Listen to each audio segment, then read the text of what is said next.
Morning everyone. तो अभी आज मैं आपको एक टॉपिक, साइंस का टॉपिक है क्लास 9 का, एटम एंड मॉलिक्यूल्स, ठीक है। उसके बाद हमारे 9th के फाइनल सिलेबस में है स्ट्रक्चर ऑफ एटम। तो अभी आपको ये दो टॉपिक्स, दो चैप्टर हम आपको लेकर चलते हैं। फर्स्ट मैंने बताया atom and molecule, then second is structure of atom. तो सबसे पहले हम बात कर रहे हैं एटम एंड मॉलिक्यूल्स, ठीक है। अगर मैं बात करूँ एटम, ठीक है, ये एटम का चीज़ है। एटम को समझते हैं। देखो, हमने पढ़ा कि हमारे पास यूनिवर्स में जो कुछ भी चीज़ बना हुआ है वो किसका बना हुआ है? मैटर का बना हुआ है। कुछ भी चीज़ है, क्या है? मैटर। हमारे पास मार्कर मैटर का है, बोर्ड है मार्कर मैटर का है, कंप्यूटर्स हैं मैटर के बने हुए, सब कुछ क्या चीज़ है? मैटर का बना हुआ है, ठीक है। अब इस मैटर को हमने कहा कि जो मटेरियल, ये मैटर है, इसको हमने ब्रेक करा, ठीक है। 2 पार्ट्स में ब्रेक करा, फिर 3 पार्ट में ब्रेक करा, फिर और पार्ट में ब्रेक करा। तो इसको इतने पार्ट में ब्रेक कर दें कि इसके बाद हम इसको और ब्रेक नहीं कर सकते। तो जो स्मॉलेस्ट यूनिट होगी, मैटर की स्मॉलेस्ट यूनिट जो होगी वो क्या होगी? एटम होगी।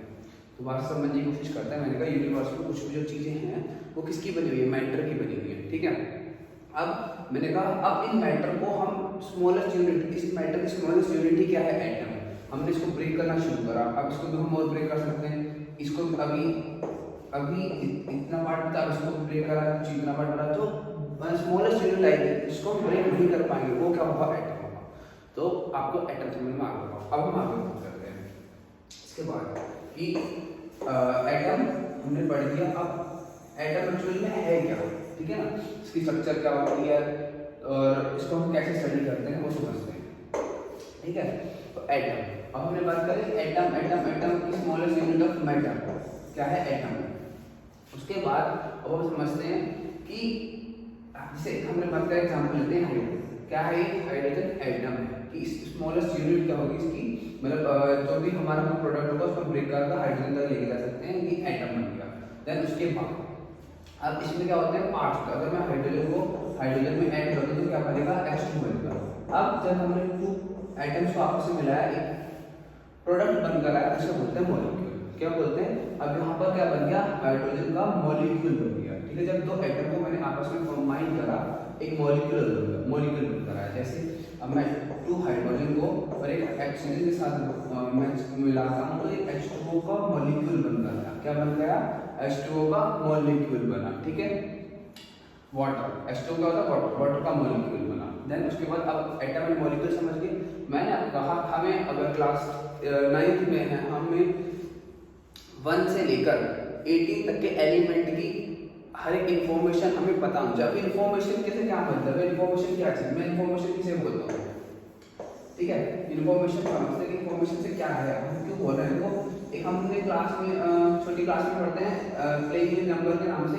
तो प्लेइंग विद नंबर का मतलब भी यही था कि हम एक नंबर को देखकर उसमें से क्या इन्फॉर्मेशन निकाल सकते हैं वो समझते हैं। जैसे मैंने आपको एक एग्जाम्पल दिया 6 to 5 है, इस नंबर से हम क्या क्या इन्फॉर्मेशन निकाल सकते हैं? इससे निकाल सकते हैं, मेरे को देखते ही समझ में आया 25 का स्क्वायर है। तो जैसे माइंड मैंने 6 to 5 देखा तो मेरे दिमाग में आ गया कि भाई ये 25 का स्क्वायर है। ऐसी ही अगर हम बात करें एटम के बारे में, एलिमेंट के बारे में, तो वो क्या चीज़ है, ठीक है। जैसे मैंने बात करा ऑक्सीजन, O2, ऑक्सीजन से अब सिर्फ बात करते हैं ऑक्सीजन की, ठीक है।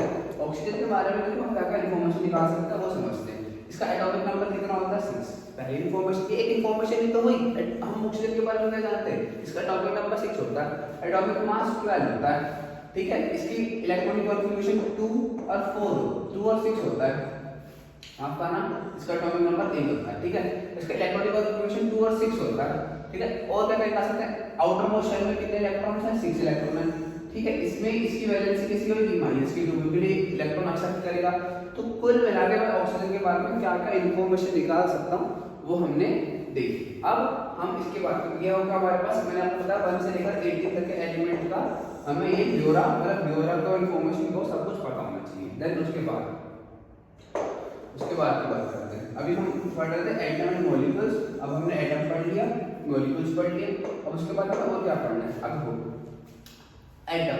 अब इस एटम में भी 3 पार्ट होंगे, ठीक है। हम 2 चैप्टर कंबाइन करके पढ़ते हैं। कि हमें क्या क्या सीखना है। हमें सिर्फ सीखने से पता मतलब होना चाहिए कि हमें क्या क्या सीखने को मिल रहा है, ठीक है। अब हम एटम बात करें, स्ट्रक्चर ऑफ एटम में हमने पढ़ा, हम बताते हैं स्ट्रक्चर ऑफ एटम क्या चीज़ थी। स्ट्रक्चर ऑफ एटम थी कि इसके बीच में एक न्यूक्लियस होता है। क्या होता है? न्यूक्लियस होता है, और चारों साइड क्या होता है? शेल्स होती है। इन शेल्स को, इन जो ये शेल्स होते हैं इसमें इलेक्ट्रॉन्स मूव करते हैं। क्या करते हैं? मूव। क्या कौन मूव करता है? इलेक्ट्रॉन्स, ठीक है। इन शेल को नाम दे देते हैं हम A, L, M, N and so on, ठीक है। ये शेल्स नाम देते हैं। अब मेरे पास न्यूक्लियस है, बीच में न्यूक्लियस है, इसमें पॉजिटिव चार्ज है, इसमें प्रोटॉन और न्यूट्रॉन होता है। अब इलेक्ट्रॉन प्रोटॉन न्यूट्रॉन है क्या?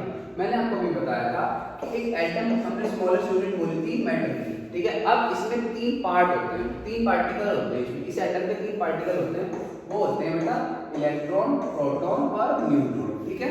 इलेक्ट्रॉन पर नेगेटिव चार्ज होता है, प्रोटॉन पर पॉजिटिव चार्ज होता है, न्यूट्रॉन जो होता है न्यूट्रल होता है, उस पर कोई चार्ज नहीं होता, ठीक है।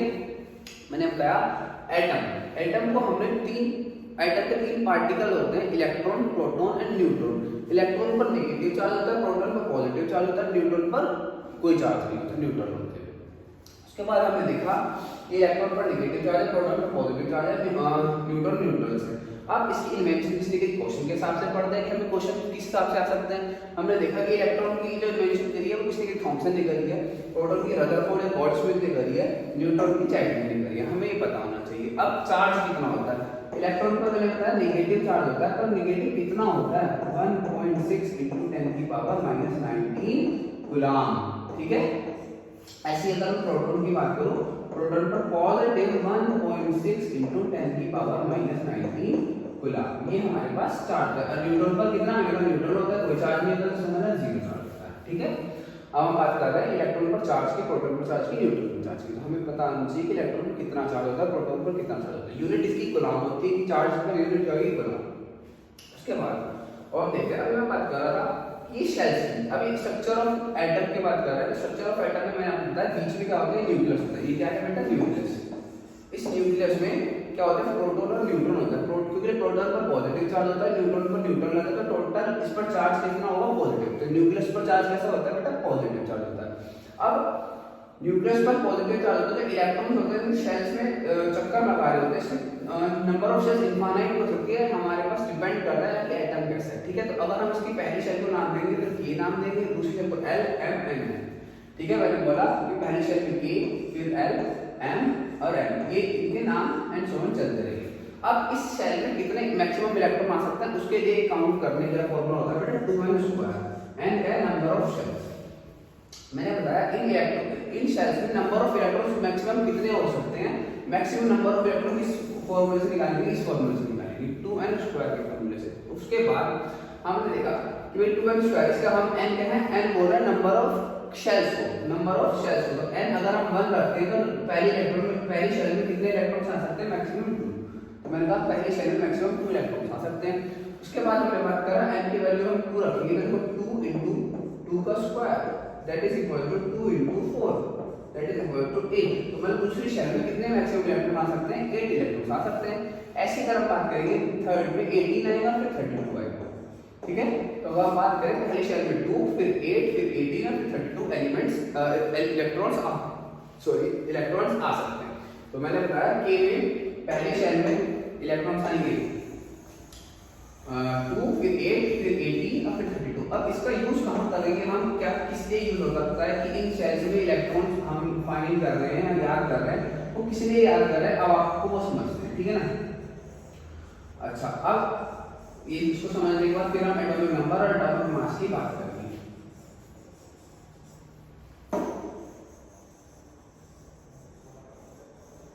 चलिए, अब मैंने कहा ये हमारे पास शेल्स है KLMN, ठीक है। अब मैंने कहा जैसे कि हम बात करते हैं ऑक्सीजन की, ऑक्सीजन का एटॉमिक नंबर कितना होता है बेटा? 8 होता है, एटॉमिक मास होता है 16। तो अब इसमें 8 एटॉमिक नंबर है, इसका मतलब होता है कि इसमें 8 ही इलेक्ट्रॉन है, इसमें 8 ही प्रोटॉन है। तो 8 इलेक्ट्रॉन्स हैं। अब इलेक्ट्रॉन्स कितने हैं? 8। ऑक्सीजन के एटम में कितने इलेक्ट्रॉन्स हैं बेटा? 8 इलेक्ट्रॉन्स हैं, ठीक है। अब इसको डिवाइड कैसे करेंगे? इसमें देखो 8 इलेक्ट्रॉन्स है, जब K और L की शेल्स होंगी, पहली शेल में कितने इलेक्ट्रॉन्स आ सकते हैं? मैक्सिमम 2, देन आफ्टर दैट कितने बचेंगे बेटा? 6। तो इसका इलेक्ट्रॉनिक कॉन्फ़िगरेशन 2 और 6 होता है। अब कैसे मैंने बात कर रहा हूँ, बीच में न्यूक्लियस होगा जिसमें हमारे पास 6 प्रोटॉन होंगे, बीच में प्रोटॉन होंगे। पहली शेल में बेटा कितने इलेक्ट्रॉन रह सकते हैं, 2, ठीक है।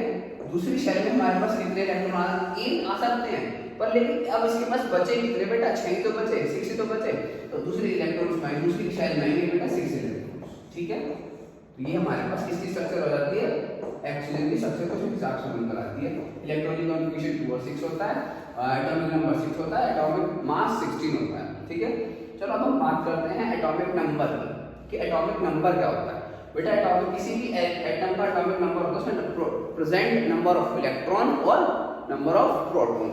मैंने बात करा कि कार्बन है, कार्बन का एटॉमिक नंबर 6 है, इसका मतलब ये कि इसमें 6 इलेक्ट्रॉन है और 6 प्रोटॉन है, ठीक है। तो एटॉमिक नंबर की डेफिनेशन होती है electron present in a atom और proton present in a atom, that is carbon का हम बात करें 6 इलेक्ट्रॉन 6 एटॉमिक नंबर, इसका मतलब क्या है कि इसमें 6 इलेक्ट्रॉन है बेटा, 6 प्रोटॉन है, ठीक है। ये तो डेफिनेशन होगी इलेक्ट्रॉनिक एटॉमिक नंबर की। अब हम एटॉमिक मास की डेफिनेशन पर आते हैं। एटॉमिक मास की डेफिनेशन क्या है, ठीक है। एटॉमिक मास की डेफिनेशन ये आपका एटॉमिक मास, अब एटॉमिक नंबर समझ में आ गया, वो आपको ऐसे सेम एटॉमिक मास होता है, एटॉमिक मास को स्टडी करते हैं,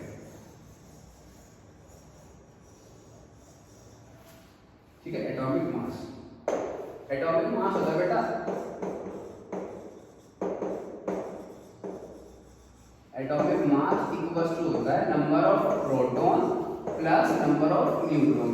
मतलब किसी भी एटम में number present number of proton plus number of neutron. जैसे अगर हम बात करते हैं किसी भी एटम की ले कार्बन की बात कर रहे थे, कार्बन में कितने बेटा 12 हमारे पास क्या होते हैं, एटॉमिक मास जो होता है कार्बन का 12 होता है, एटॉमिक मास और कार्बन का 12 है। इसका मतलब इन दोनों का सम कितना होगा बेटा 12, इसका सम कितना होगा 12। मतलब किसी भी एटम में कितने प्रोटॉन और न्यूट्रॉन का सम है वो क्या बताता है, एटॉमिक मास बताता है।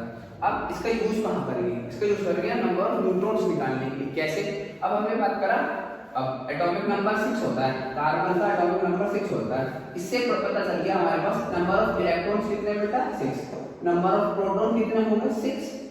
हमने बोला था एटॉमिक नंबर क्या होता है, कितने नंबर ऑफ इलेक्ट्रॉन होते हैं, नंबर ऑफ प्रोटॉन होते हैं, तो नंबर ऑफ प्रोटॉन पता चल गया 6, that plus n equals to 12, atomic mass 12। तो यहां से हमारे पास n की वैल्यू आएगी बेटा 12 माइनस 6 इक्वल्स टू 6, ठीक है। तो इसमें नंबर ऑफ न्यूट्रॉन्स कितने आएंगे बेटा 6। तो कुल मिलाकर हमारे पास एटॉमिक नंबर पता चल गया, एटॉमिक मास पता चल गया, नंबर ऑफ इलेक्ट्रॉन्स पता चल गए, नंबर ऑफ प्रोटॉन्स पता चल गए, नंबर ऑफ न्यूट्रॉन्स पता चल गए। कैसे, अब हम एक एग्जांपल समझते हैं कि हम कैसे किसी भी एलिमेंट को देखकर उसमें न्यूट्रॉन प्रोटॉन इलेक्ट्रॉन्स और उसके इलेक्ट्रॉनिक कॉन्फ़िगरेशन कर सकते हैं, ठीक है।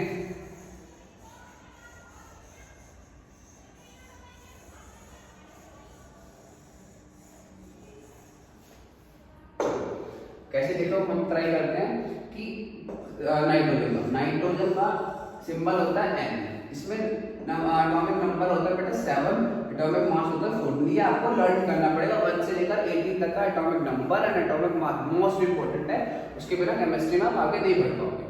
देन अब हमारे पास हमें पता है कि नाइट्रोजन का सिंबल N होता है, इसका एटॉमिक नंबर 7 होता है, एटॉमिक मास 14 होता है। तो इसके बारे में और क्या क्या इंफॉर्मेशन निकाल सकते हैं, चलिए देखते हैं। अभी हमने क्या क्या सीखा, अभी हमने सीखा कि इसमें एटॉमिक जितना एटॉमिक नंबर होता है उतना एटॉमिक नंबर कितना है बेटा 7, एटॉमिक नंबर 7 है, इसका मतलब प्रोटॉन्स कितने होंगे इसमें 7, न्यूट्रॉन इलेक्ट्रॉन्स कितने होंगे इसमें 7।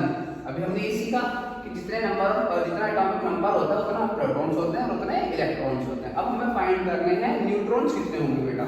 न्यूट्रॉन्स फाइंड करने के लिए हमें चेक करना पड़ता है proton plus neutron equals to atomic mass. Atomic mass कितना है 14, तो एटॉमिक मास होगा बेटा 14। अब प्रोटॉन्स कितने हमने अभी चेक करें 7 plus n equals to 14, that is equals to n की वैल्यू आ गई यहां से 7। तो नंबर ऑफ न्यूट्रॉन्स कितने होंगे बेटा, आपको पता होना चाहिए नंबर ऑफ न्यूट्रॉन्स कितने होंगे 7। अब इतना तो समझ में आ गया, एटॉमिक नंबर निकाल लिया, एटॉमिक मास निकाल लिया और इलेक्ट्रॉन प्रोटॉन न्यूट्रॉन निकाल लिया। इसके बाद हम इलेक्ट्रॉनिक कॉन्फ़िगरेशन पे हैंड टू हैंड सीख लेते हैं। इलेक्ट्रॉनिक कॉन्फ़िगरेशन में हमने बताया K L और M and ऐसे एंड सो ऑन शेल्स होती हैं। अब इसका एटॉमिक नंबर 7 है, इसका मतलब पहली शेल में 2 इलेक्ट्रॉन्स आएंगे, देन इसके बाद 5 इलेक्ट्रॉन्स आएंगे। बस ये इसका इलेक्ट्रॉनिक कॉन्फ़िगरेशन हो गया। अभी आपको इतना ही समझना है कि एटॉमिक नंबर क्या होता है, एटॉमिक मास क्या होता है, एटम क्या होते हैं, मॉलिक्यूल्स क्या होते हैं, और प्रोटॉन इलेक्ट्रॉन न्यूट्रॉन क्या होते हैं, कैसे फाइंड करते हैं, और इलेक्ट्रॉनिक कॉन्फ़िगरेशन क्या होता है। तो होप सो आपको समझ में आया होगा इतना। आज के लिए इतना ही, फिर हम नेक्स्ट क्लास में पढ़ेंगे। Thank you.